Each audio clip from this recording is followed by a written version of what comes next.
It will be my 250 debut, MX2 debut.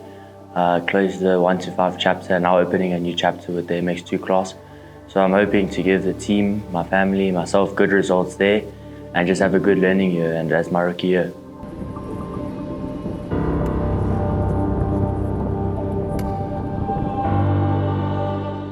Missing last year, the whole year of racing with my shoulders, it also plays a bit of a role, you know, because you need that gate drop time, and coming into a first turn with 30 other riders, it's a bit of a confidence thing. And if you haven't been doing that for a year, you can definitely feel it, you struggle with it a bit.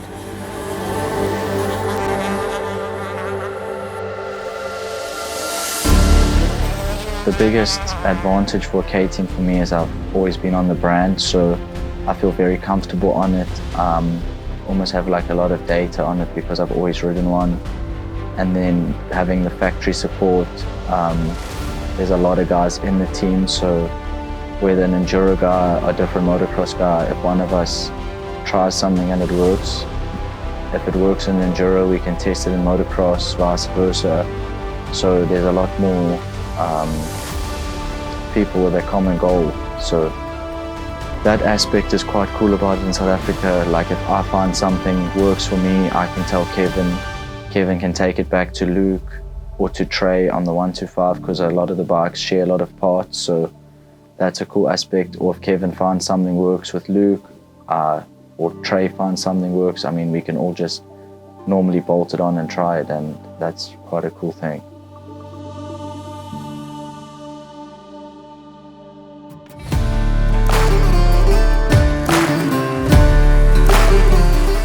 So as a reigning champion, I just stay motivated because I really have a drive to win. I enjoy the winning, I enjoy the hard work behind it as well. I don't just show up at the track and race. I like the hard work, I like the training, I like going to the track. Also got a bit more motivation to train for overseas as well. So far I haven't had any niggles or anything, so been able to keep my training consistent. So it's just now it's about managing it, working on the small things week in, week out, and just trying to make those small improvements now to fine-tune everything.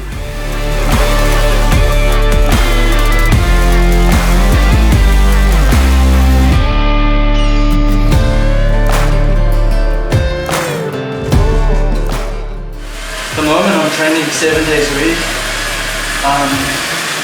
including racing. Part of my training as well, so I guess just coming back this week, comparing my speed to like my brother and the guys I normally train with.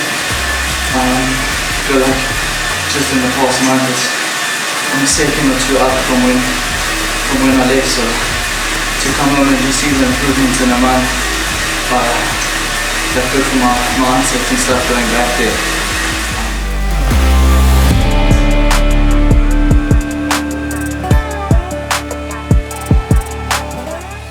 So heading to Teza, it's a little bit different to the rest of the calendar. I would say it's the most similar to racing overseas with the elevation, the size of the jumps and everything. So a lot of guys will prepare differently. For me, I've always enjoyed the track, so I don't feel like I have to prepare any differently. Develops a lot of deep ruts, there's big jumps, it's get rough. It's quite a challenging track, but I enjoy that. And I find that as one of my advantages going to this track.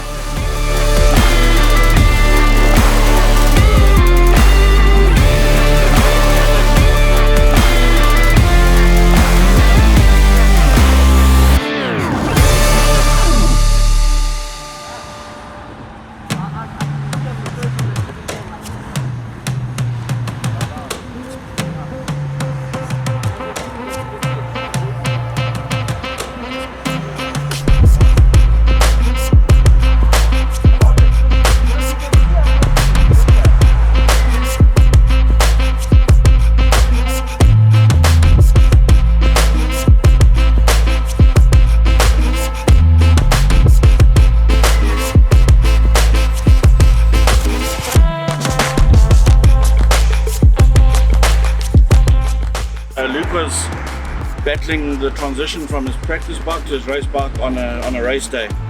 You know, they spend every second day on a practice bike and hours at a time, and so they get the feel of their little baby. It's like a couch. You know, the seat is soft, the levers are bent, and they get so used to it. Now he gets onto the race bike, which is tip-top, brand new every single race. He doesn't know where he is and he's lost, and he feels it's taking him a long time to get used to it in a national, and the practice time is too short, so he can't get it's hampering him.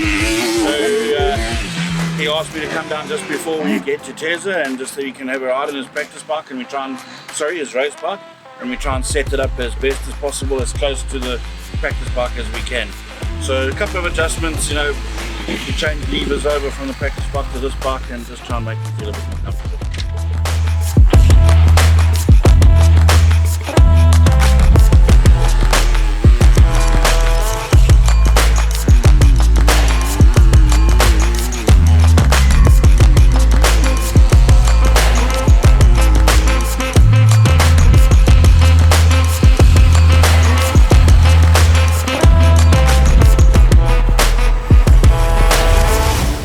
So obviously, yeah, even before Bloom, I had a few hiccups. So luckily now I haven't really had too many big hiccups before Teza. We've mainly just been working on long motors and obviously like getting into a rhythm, because that track's like quite demanding.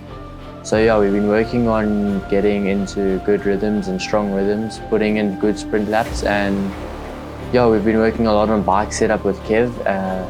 Kev's come down and helped me a bit with that, and suspension setup. And yeah, otherwise everything's the same as every other national. Just we changed the program up a little bit. Yeah.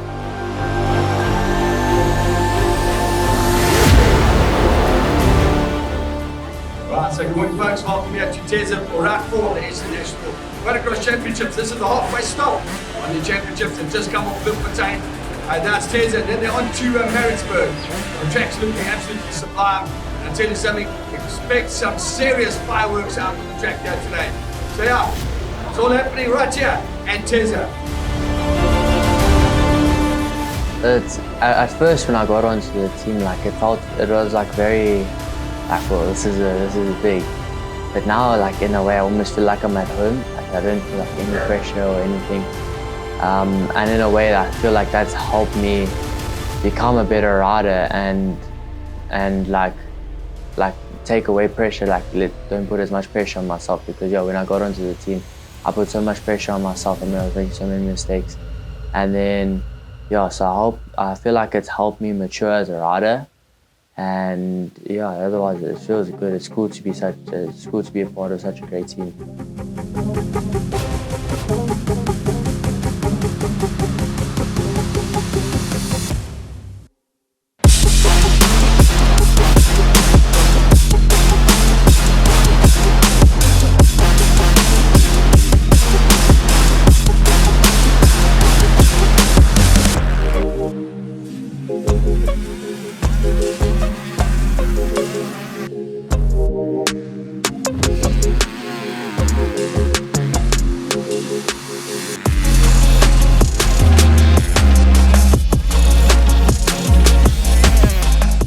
Yeah, 2024 it's been good.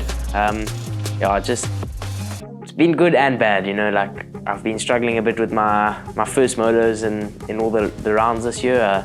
Yeah, I don't know. It just feels like the puzzle pieces are there. I just can't put it together.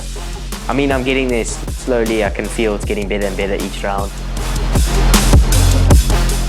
I mean, it's been good. I've won 2 motos this year. I would have liked to have won a few more, but I mean, I'm 2 points down from the lead on the championship, so I'm still there. I have had some bad luck, so to still be up there is really good. But yeah, I've managed to turn around always in the second motos and that this year, with normally a win or even a second place, and the guy that's leading championship does a bit worse than me, so that helps a lot. But yeah, hopefully now in Teza this weekend I can turn around, and I'm feeling really good. I've been training really hard since the last round in Bloem. I went to Europe for 3 weeks with my brother, and I did a EMX race there, which is like the top European guys, and then a German championship, which is also a really strong championship in Germany. And yeah, been putting in the motos and the hours, and yeah, I feel like it's been paying off. Yeah, so I'm excited.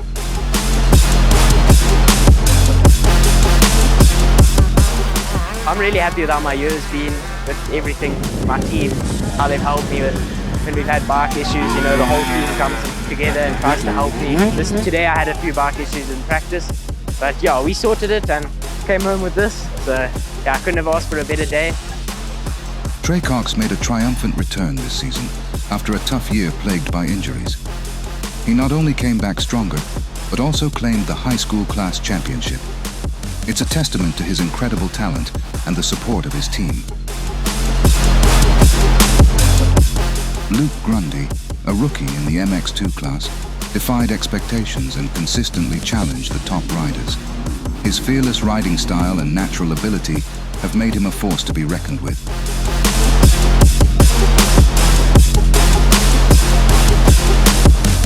And then there's Cameron Durau, the undisputed king of the track. He continued his dominant form from last season, effortlessly claiming both the MX1 and MX2 class titles. His speed, precision, and focus have solidified his position as one of the best riders in South Africa.